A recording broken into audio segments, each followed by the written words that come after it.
Claudia Iliana Limón Aguirre es docente de Educación Básica y Media Superior en la Secundaria Mixta 78 y en el Centro de Estudios Tecnológicos, en el CETIS número 14 de Zapopan. Claudia, ¿cómo estás? Buenos días. Buenos días, Enrique, muy bien. Gracias por acompañarnos. Paulina Hernández es directora de Mexicanos Primero, capítulo Jalisco. Paulina, ¿cómo estás? Muy bien, muchas gracias. Buenos días a ti y a todo tu auditorio. Y bueno, nos acompaña también Augusto Chacón para hacer comentarios sobre el tema educativo. ¿Cómo ven? ¿Podemos decir, Claudia, que murió la reforma educativa o nunca nació del todo? Precisamente era lo que cuestionábamos los docentes hace aproximadamente un mes, ¿no? Creo que la reforma educativa, tal como está planteada constitucionalmente y en términos legales en cuanto al régimen laboral de los maestros, no ha muerto. Es decir, aún faltan procesos legislativos y sobre todo falta el posicionamiento del nuevo gobierno para conocer qué se retoma y qué se va de la reforma. Creo que eso es un elemento básico. Paulina. Bueno, nosotros creemos que también va a haber un foro de consulta en el que se estará discutiendo, ya lo dijo nuestro próximo secretario de Educación, Esteban Moctezuma. Seguiremos trabajando nosotros desde la sociedad civil, sobre todo por la defensa del derecho a aprender de niños, niñas y jóvenes, y no hay que perder de foco que eso es lo importante, no tanto en las reformas legales, sino en la práctica lo que importa son los niños. Entonces, ya sea en los próximos foros de consulta que se hagan o en las discusiones o en el trabajo del día a día de nuestros docentes, no hay que perder de vista que lo importante son los niños y que deberemos de seguir trabajando por ellos. Pero ustedes desde Mexicanos Primero ya ven, no sé, en coma o cómo dirían que está la reforma Bueno, educativa. Nosotros lo que creemos es que sí vamos a participar en los foros. Lo que cuestionamos es que no conocemos cuál es la diferencia entre estos próximos foros que va a realizar Esteban Moctezuma y los que realizó en su momento Emilio Chaufet o Aurelio Nuño, ¿no? Entonces hay que conocer bien cuáles van a ser las diferencias, porque si no vamos a llegar a los mismos acuerdos o a los mismos resultados o a las mismas soluciones, ¿no? Entonces, hay que buscar que esta reforma cambie o no, se derogue o se cancele, más bien hablemos de que evolucione, de que vayamos hacia más y hacia mejor. Hay que decir que va a haber 3 formas de participar en estos foros. Uno va a ser una consulta digital, donde nos vamos a poder meter en internet a opinar sobre qué pensamos que se debe hacer en el sistema educativo. Todavía no conocemos las preguntas que vamos a responder en internet. Una segunda que va a ser casa por casa, en donde se le van a preguntar a padres de familia, estudiantes, profesores, qué opinan de la educación, qué se debería hacer. Y una tercera que van a ser los foros estatales, 32 foros estatales. ¿Cómo ves, Augusto? Bueno, creo que de lo que decía Paulina podemos decir que la diferencia es política nada más, no es educativa. Al decir Moctezuma, Chaufet, Aurelio Nuño, estamos hablando de relaciones políticas, no estamos hablando de educación. Si recordamos, esta reforma educativa de Peña Nieto fue curiosa porque primero se evaluó a los maestros sobre quién sabe qué, porque después vino el modelo educativo, o sea, no los evaluaron sobre un modelo educativo, quién sabe qué tenían en mente, y ese fue uno de los elementos que causó mucho más enojo entre los profesores y las profesoras. ¿Faltó consenso? Faltó consenso. O sea, que llegue un gobierno y que diga, la derogo, y que nadie diga realmente mucho, pues porque había discrepancias con relación a esa reforma. Por supuesto que había discrepancias. Primero, no tomar en cuenta al elemento básico de la educación a los profesores, 1.200.000 para ver qué podemos hacer. Eran los foros obligados, preguntar a los profesores, más allá de la relación sindical, que esa relación corría por otra vía, por otro tipo de corporativismo. Había que preguntarles a quienes están ahí.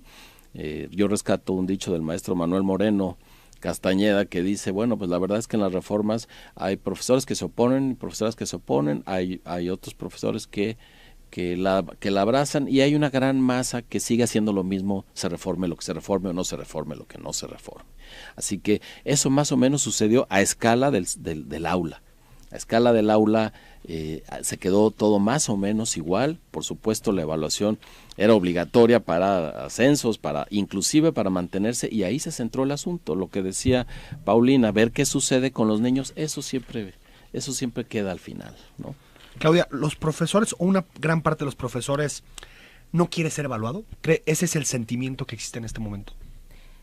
Bueno, yo considero que la mayoría de los profesores no tienen reticencia a ser evaluados. Es decir, que anteriormente había programas de evaluación magisterial claramente viciados por el sistema corporativo, ya que existía para los resultados, para la emisión de los resultados, una comisión mixta entre la SEP y el CENTE para la determinación de las listas de prelación sobre a quién le correspondía el incentivo en función de su resultado. Yo creo que ahí estaba el vicio prácticamente que hizo que se implementara una reforma educativa eliminando la parte sindical, que estamos de acuerdo los docentes porque finalmente tenemos que reconocer que nuestra posición en el magisterio, nuestras funciones deben y nuestros incentivos deben estar en función de nuestros propios resultados y no en base... Quien debe llevarlos la Secretaría de Educación, que tiene la rectoría del sistema educativo en este país, no el sindicato. Exactamente. Creemos que la parte de eliminar al corporativismo de las evaluaciones docentes fue una parte muy pertinente de la reforma educativa. Sin embargo, aquí es una cuestión de instrumentos con los cuales se está evaluando a los docentes y las consecuencias que tiene la evaluación. Es decir, que la evaluación en esta reforma es una parte central. A partir de la evaluación se define tu futuro profesional en todos los aspectos, desde cuántas veces puedes ascender en el sistema, cuánto vas a percibir de ingresos. Es la columna vertebral. Es la columna vertebral. Entonces, una sola evaluación no puede determinar todo. Debe de haber evaluaciones para la calidad educativa y sobre cuánto inciden estas en el proyecto y cuánto inciden en los aprendizajes de los niños. Lo que pedirían, Claudia, es que se reforme la evaluación, que sea distinta.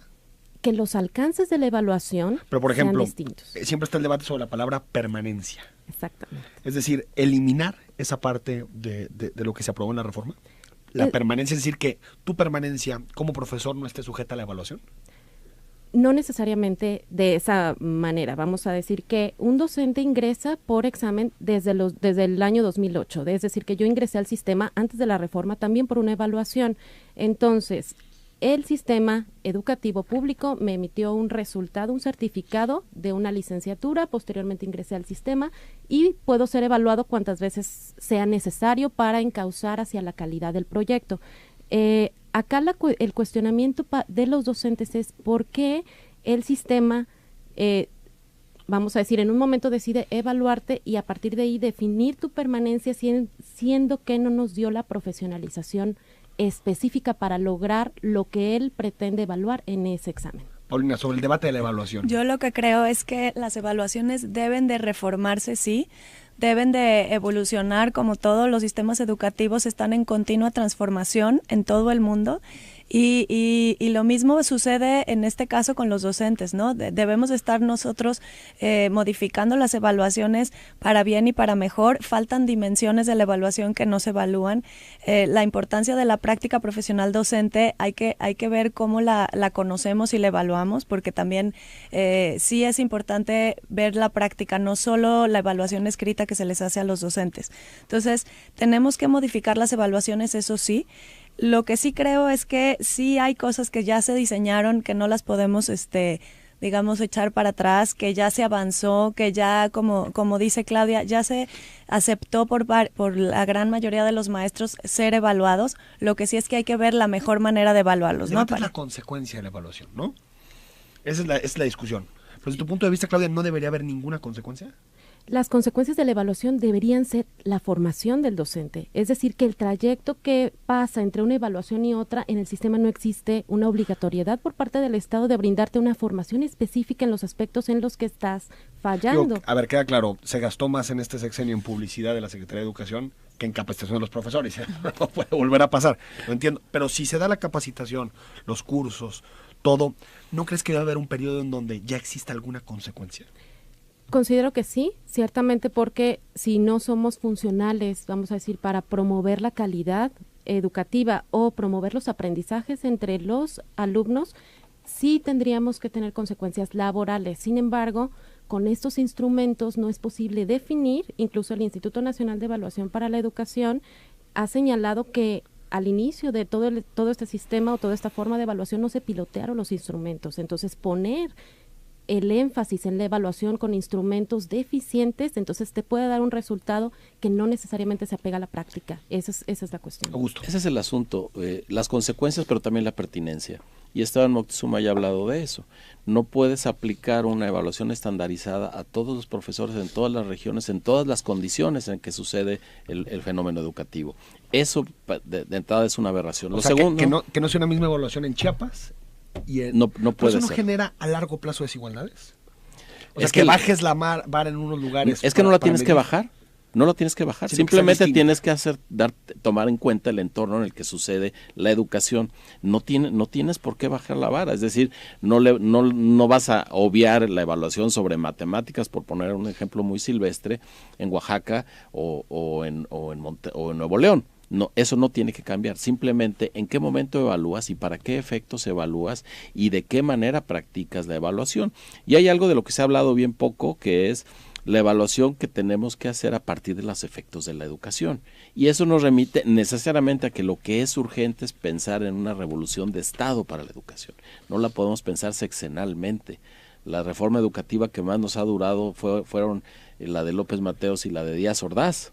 2 sexenios, es la que más ha durado. Todos los presidentes han intentado una reforma educativa o la han puesto en toca la práctica. educación. Y así no hay manera de que entremos. Sí, es un gran pacto educativo. Es lo que necesitamos. Eso es realmente lo que necesitamos, que hablen los expertos, primero los profesores, que hablen los investigadores de la educación y después podemos someter a consenso varias cosas. Al mismo tiempo que el Bester Gordillo desde su hotelazo y desde Palacio Nacional López Obrador cancelaban la reforma educativa, iniciaba el nuevo modelo educativo en preescolar, primero, segundo de primaria y en primero de secundaria. Así que este modelo acarrea la autonomía de los planteles escolares para cierta dosis de su currículum. ¿Y eso qué va a suceder? Luce atractivo. Lo que sí logró el debate por la reforma educativa es interesar a las comunidades escolares respecto a lo que sucedía allá adentro, entorno, ¿no? Y eso no lo podemos perder. Vamos al corte, seguimos hablando sobre educación. 9 de la mañana con 40 minutos. Estamos hablando sobre la reforma educativa con Paulina Hernández, directora de Mexicanos Primero, capítulo Jalisco, con Claudia Iliana Limón Aguirre, que es docente de educación básica y media superior en la secundaria mixta 78 y en el Centro de Estudios Tecnológicos, Industriales y de Servicios CETIS, y con Augusto Chacón, director ejecutivo de Jalisco. ¿Cómo vamos? A ver, sobre el tema de la reforma educativa, Paulina, ¿qué rescatar y qué volver a debatir? Desde tu punto de vista, ¿qué tendríamos que dejar ahí sobre la mesa como temas en donde se avanzó y qué asuntos sí deberían de ser otra vez debatidos? Por ejemplo, la creación del Instituto Nacional de Evaluación para la Educación creo que es un acierto. El hacer una ley de servicio profesional docente también es un acierto. Sí habría que hacérsele modificaciones. Las modificaciones que nosotros creemos hacia dónde deben de ir son hacia la formación de los docentes. Como bien comentaba Claudia, no podemos evaluar si no formamos. Entonces no puede haber evaluación sin formación ni formación sin evaluación. Nosotros creemos que debe de haber las dos cosas y bien estructuradas. Sí evolucionando, sí viendo qué áreas de oportunidad y áreas de mejora tienen las actuales, tanto hablando de formación como hablando de evaluación. ¿Pero cómo operaría? ¿Con un periodo de gracia? Es decir, que se evalúe 10 años, pero que en esos 10 años no existan consecuencias de los resultados. Yo creo que las dos cosas tienen que ser continuas, la evaluación y la las formación. Consecuencias también. Y las consecuencias también. Igualmente, tener líderes escolares adecuados, hablar también de un proceso de elección de liderazgos de directivos de escuelas, un currículum flexible, que también es parte de lo que se está iniciando ahora. Como bien comentaba Augusto, ya tenemos 20% de autonomía curricular en las escuelas, que eso también es muy interesante y para los pedagogos también es una gran área de oportunidad, ¿no? Y el tema de la autonomía también de gestión, no solo la autonomía curricular, sino también la autonomía de gestión, que los directivos o las escuelas puedan elegir sus recursos que requieren para aplicar esta parte de autonomía de curricular y también recursos humanos que necesitan, ¿no? Porque actualmente lo decidimos a nivel casi federal, que cuántos maestros van a tal escuela, qué directivos, qué recursos, y no están teniendo la autonomía de gestión. Entonces, esa es una parte que también debería de modificarse. Y la parte de red de apoyo. Actualmente no está funcionando como bien lo presentó en la reforma la red de apoyo. Debe de haber un sistema en los que los docentes se puedan aprender unos de otros, que exista tutorías, que exista también este tema de aprendizaje entre pares. No está bien estructurado y creemos que debe de haber, incluso si es necesario, con presupuesto, que eso también ha faltado, ¿no? Presupuesto para la aplicación de la reforma. Augusto, ¿qué rescatar y qué se tendría que discutir de nuevo?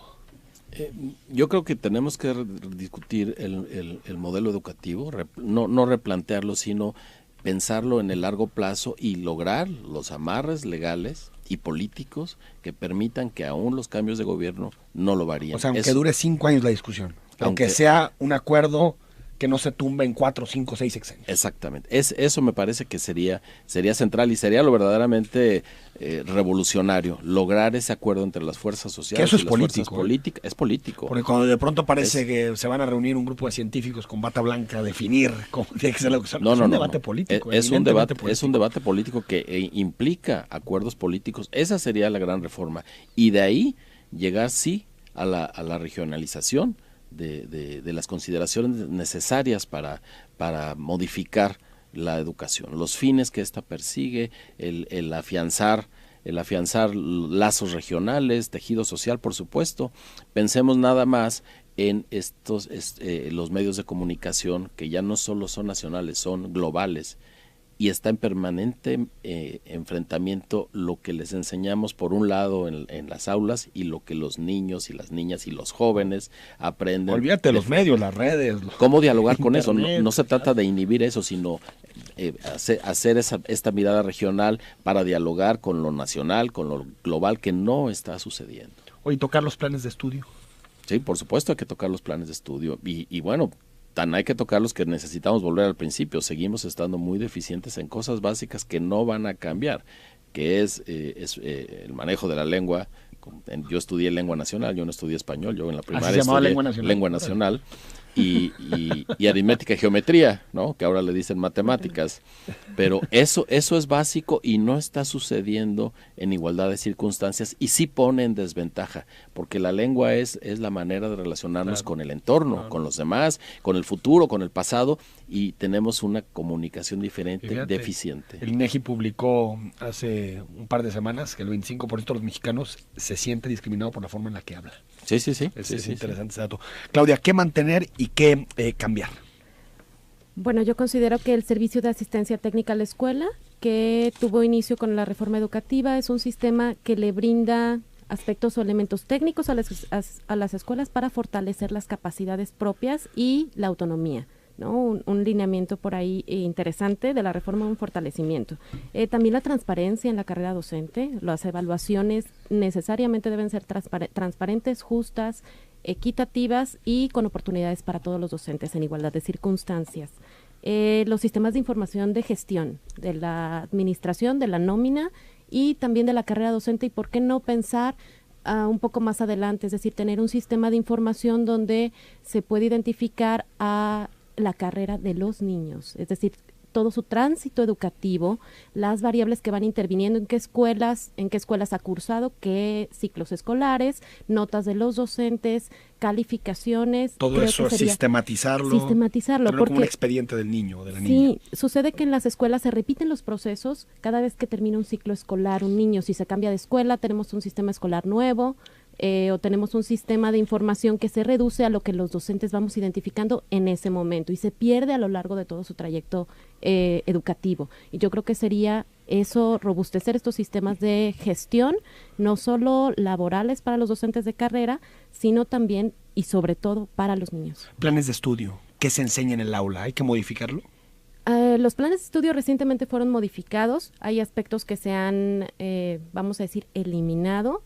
Materias que se han reducido en horas, por ejemplo, la materia de formación cívica y ética. Yo creo que valdría la pena pensar en esa asignatura, ya que se disminuyó el número de horas y nosotros como mexicanos es evidente que necesitamos una formación cívica importante, ¿no? Y entonces creo que por ahí pudiera haber una revisión y además en los aspectos que tienen que ver con las ciencias sociales y las ciencias experimentales, que ahora quedan unidas en un solo componente y tienen metodologías. Exactamente, y tienen metodologías distintas de aproximación a la realidad.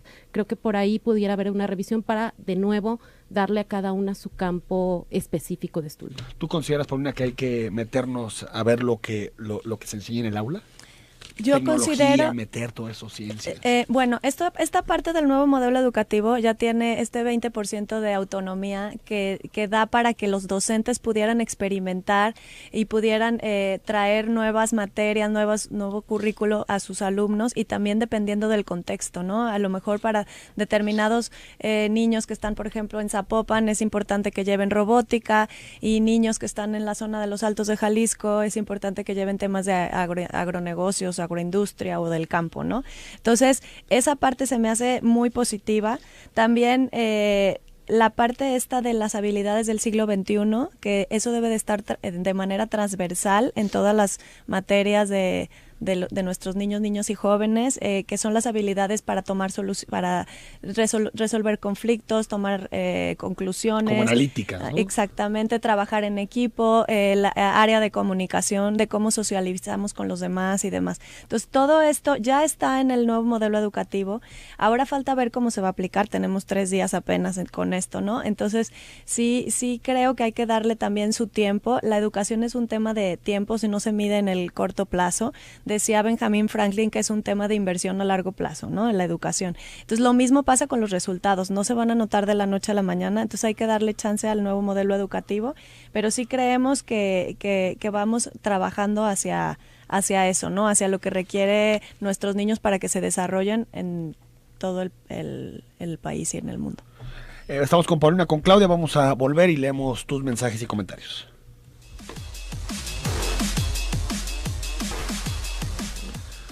Nueve de la mañana con 52 minutos. Nuestro WhatsApp está abierto, nuestras vías de comunicación al 33 18 80 76 41. Estamos en Cara a Cara. Hoy hablamos del tema que sin duda ha sido el que ha monopolizado el debate público esta semana, que es la educación. Dice Luis Alberto Guzmán, buenos días, Enrique, una de tus invitadas dice siglo XXI y en realidad se pronuncia siglo XXI. Tache, dice, bueno, ahora sí que a todos se nos va, Luis Alberto, pero muchas gracias por estar tan atento a la forma en que nos expresamos. Eddie Delgadillo, ¿por qué mi hija tiene que hacer examen de diagnóstico en prepa? Saludos. No sé si alguien sepa de eso, Claudia. Sí, todos los docentes tenemos como la labor inicial de realizarles un diagnóstico a los chicos sobre su avance, para poder implementar el siguiente ciclo escolar. Es decir, se mide el avance que tuvieron en las etapas previas para poder diseñar el nuevo programa educativo que nos da un poco más de libertad para retomar aprendizajes previos. Es decir, es como una evaluación de lo que saben y lo que les falta. Exactamente. Pero si pasaron los años, los cursos, ¿eso no garantiza que dominan ese tipo de conocimiento? Sí, pero en el sistema medio superior hay una gran diversidad de subsistemas, es decir, puedes estar en un tecnológico, en un bachillerato general y se necesitan diferentes niveles de alcance en aprendizajes. ¿Eso sucede en primero de preparatoria? En primer semestre. En primer sí. de media superior. De media superior. Juan José López dice, la mafia sigue en la Secretaría de Educación. Mi hija concursó por una plaza obteniendo una calificación de 9.9 y 9.8 y no obtuvo la plaza. Hay quienes no aplican el examen y obtienen lo que quieren. Paulina, Claudia, ¿conocen casos de esto? Sí, bueno, nosotros estamos ahorita como observadores en el tema de asignación de plazas y sí reconocemos que sí hay varias también áreas de oportunidad. De hecho, estamos haciendo cuestionamientos constantemente a la Secretaría de Educación de casos que nos llegan. Creemos que sí se requiere más transparencia, es algo que comentaban antes del corte, Claudia, más transparencia en los procesos de evaluación, de asignación de plazas y también de crecimiento profesional para los docentes, ¿no? Entonces hay que estar nosotros como sociedad civil observando y señalando cuando haya este tipo de... O sea, siguen las palancas a pesar de los cambios, de la influencia, las relaciones que tienes con la Secretaría. Yo creo que el sindicato. Ha disminuido en gran medida, es decir, que se publican listas de prelación, se publican las vacancias. Aquí la cuestión sería como comprobar que realmente las vacancias publicadas efectivamente corresponden a las vacancias reales, ¿no? Entonces es una cuestión quizá administrativa también porque depende de muchos procesos de México para validación de liberación de plazas y que estas efectivamente estén vacantes. Lo que sí considero es que se hace una evaluación para un gran número de docentes que quieren ingresar al servicio y las plazas son cada vez hay menos, vamos a decir, plazas en las escuelas. Se está recortando un poco la plantilla docente y eso hace que no se puedan asignar, vamos a decir. Es decir, hay un recorte en las escuelas de plazas. Sí, porque se están aumentando el número de alumnos por grupo. Entonces, cada año aumentan o eventualmente... Y eso es producto de la falta de presupuesto. Eso es producto de una reasignación de presupuesto. Sí, de la falta de presupuesto. Sí.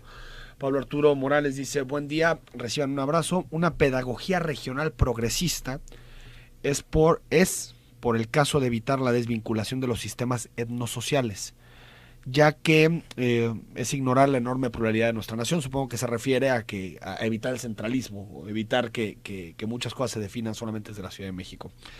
Nos escribe David González, los docentes deben seguir evaluados, pero con un soporte de bases técnicas de conocimiento y pedagogía, que se supone que eso hace el INEE. Sí, incluso lo que comentábamos, ¿no? Que no debería de haber formación sin evaluación y evaluación sin formación. Exacto, que vayan unidas, ¿no? Uh-huh. Gracias a David González. Nos dice María Ramírez que sus invitadas expliquen bien qué es la reforma educativa. Mira, llevamos 5 años. Así en ese problema también de nosotros los periodistas que no lo explicamos bien. María Ramírez dice, soy maestra jubilada con 40 años de servicio, solo he escuchado hablar de maestros, que evaluaciones y no sé cuánto, más no de los niños o alumnos. ¿Es reforma educativa o reforma laboral? ¿Tiene de las dos o es más bien reforma laboral, Claudia? La primera parte de la reforma educativa fue efectivamente una reforma laboral, impactó en nuestro régimen, en el régimen laboral de los docentes. ¿Y por qué no se habla de los niños en la reforma educativa?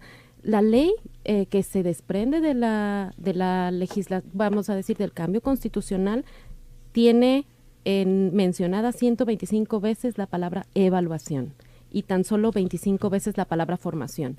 O sea, 5-1. 5-1, correcto. Entonces, ¿por qué está tan centralizado toda la reforma educativa? Bueno, porque prácticamente desde la legislación nace con ese centralismo, vamos a decir, y no se menciona a los niños en la nueva legislación. Es decir, en esa ley no aparecen los niños, aparece nada más en la iniciativa para la aprobación de la ley. ¿Algo sobre este tema, Paulina? Sí, nada más lo que comentaba en un principio de la entrevista, sí hay que hablar, no se nos olviden los niños en los nuevos foros de consulta, hay que seguir trabajando sin perder el foco, ¿no? El foco son los niños y si estamos hablando de educación son niños, niñas y jóvenes. Ya veo los nuevos foros de burócratas con las mesas largas. Dice Luis Manso... Bueno, es cierto que ganó las Chivas, totalmente de acuerdo. Dice, soy maestro de muchos años y de los buenos, que no fallamos. Es increíble que se desperdicien por lo menos 10 viernes en cada ciclo. Sí, esto es cierto, ¿no? Los viernes no hay clases, ¿no? Los viernes últimos de mes. Los viernes últimos de mes tienen formación los docentes y tienen consejo técnico y sí, bueno, sí deberíamos de ver la manera, ¿no? También de ver cómo se forma a los docentes en otra en horario de escolar, ¿no, Claudia? Sí, también estoy de acuerdo en que sí es una pérdida también de tiempo educativo que le correspondería principalmente a los niños. Sin embargo, en esos consejos técnicos también se llegan a acuerdos sobre cómo vamos a transitar en el ciclo escolar y se llegan a acuerdos importantes, ¿no? Para alinear los intereses no es un día de la escuela. No es un día de asueto. No es un día de asueto, por supuesto que no. Se trabaja arduamente en llegar a acuerdos, estudios sobre el diagnóstico de la escuela y cómo vamos a transitar hacia adelante. Y importante señalar que para los docentes es difícil tener una comunicación directa. Unos docentes entran en un momento, salen, entonces en ese momento de los viernes nos conocemos, sabemos nuestras inquietudes, nuestras preocupaciones y un tránsito hacia adelante en el ciclo. Tengo un amigo que su esposa es maestra y dice, si haces favores sexuales te lo dan. Bueno, eso siempre ocurre no solamente en la educación, en muchos lugares, ¿no? Claudia, gracias. Cada vez menos. Paulina, gracias por haber estado con nosotros. Muchísimas gracias. Y me queda claro después de esto que hay que hacer un programa entero explicando qué es la reforma educativa 5 años después.